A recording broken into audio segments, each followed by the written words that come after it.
Hey guys, this is Kieran from MSK Physio, and today's exercise is progressing some of our hip flexion strength series. If you're not sure what that means, then you can refer back to the article associated with these exercises, or you can look at some of the regressions of these exercises on our YouTube channel.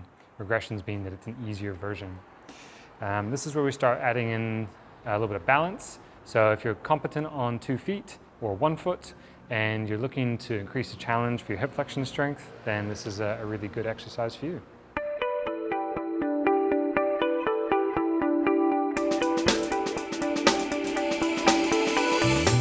When you throw the variable of balance into anything, ultimately what you're doing is increasing the amount of things that you need to coordinate at one moment. And factors that might affect this are previous injuries that are, say, weight bearing, perhaps your ankle, say an ankle sprain in the past, might affect your ability to balance even though now you've got a hip injury. Other things, maybe you've had a neck injury and you feel like you can't close down this side of your neck and you spend time with it open, there's more mass, more of my head is to the right. That's gonna affect when you balance on 1 foot. If you don't shift that head over and that weight over your center, your foot, then it's gonna affect your balance. So it's not always as straightforward as just practicing the balance. If you have the range, then you'll figure it out a bit. That's kind of what we do as kids. We've got the range, we go through these movements, you kind of figure out your limitations and you start building a map essentially in your brain of what's possible, and you start to coordinate that over time. When you lose mobility, then parts of that map or that real estate can get taken up from adjacent body regions. If you want to know the map I'm talking about, it's called the homunculus man. And better seen visually than explained, I think. But basically there's a map where if I push onto this area here, this portion of my brain is going to have nerves associated with it that feel a certain area of my body. Conversely, when it comes in as sensory input and then goes out as motor, it's going to have certain areas of the body that it biases in terms of the messages it sends to.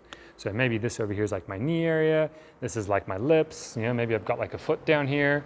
But I think look it up and you'll see what I mean quite quickly. So getting back on track, if you're needing to balance in an exercise, it adds a lot more extra demand. We talked about past injury as a potential limiter to that.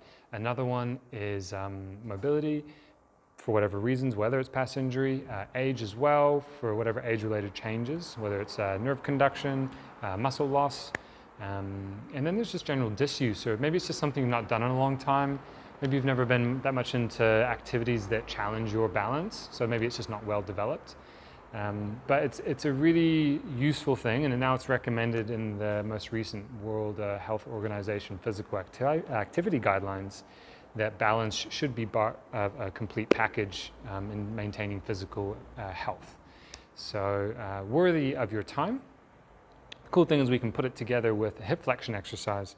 So we have another version of this exercise filmed that focuses a bit more on the back components.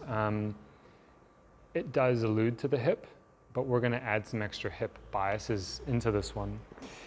So to start with, you just want to be standing on one leg, and whether that's you stooped over or sideways, backwards, or maybe you're twisted, just figure out what that is for you on that day, and it'll change over time.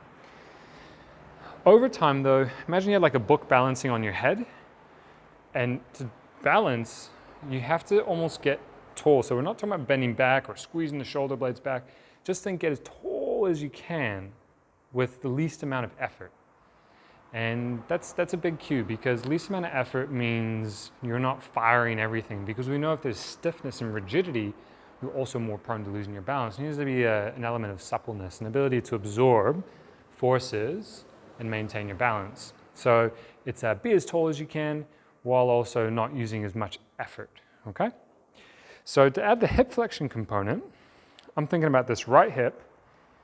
It's going to try and go as high as it can. So this knee is trying to touch the sky. And you see as I focus and look up and down, my balance gets affected and it gets challenged. If I think about those cues we were just talking about, as tall as I can, but minimal effort, Lifting that knee up, now other stabilizers start to kick in, like my hip over here. So now I'm not falling. You can hold for time. Eventually, you can put some ankle weights on if you'd like. You could stand there and just practice. You could bring some arm swings in to start coordinating what it might look like during gait or running. You could go behind you to challenge your stability. What's also happening is this hip flexor, among many other muscles, are getting asked to stabilize as well. So we've got a mobile hip and a stable hip. This stable hip is slowing me down as I go through gait and walk. It's not letting me fall this way, it's controlling that as it lengthens, while this one shortens. To add a little bit of challenge, if you haven't got access to ankle weights, is to put a rubber band around your knees, and that band just adds resistance, and I pull up against that band, all while maintaining my as tall as I can cue. Choosing a resistance that allows you to still get pretty decent height. You don't want to choose a resistance where you can only lift that high, because now you're not strengthening all this out of the range, and strength is specific. We need to strengthen a range to be able to be strong in that range. From the side, coming up, being tall, and going up and down until you feel some fatigue. Once this one feels easy, you might as well better off getting into some hanging versions or some cable versions, which we've got videos of, and you can watch those and figure out what I'm talking about with those harder exercises. If you like this video, then please hit like below. Otherwise, to check out more of our content in the future, you can subscribe to our channel by clicking our logo over here. And to check out our latest video, click up here.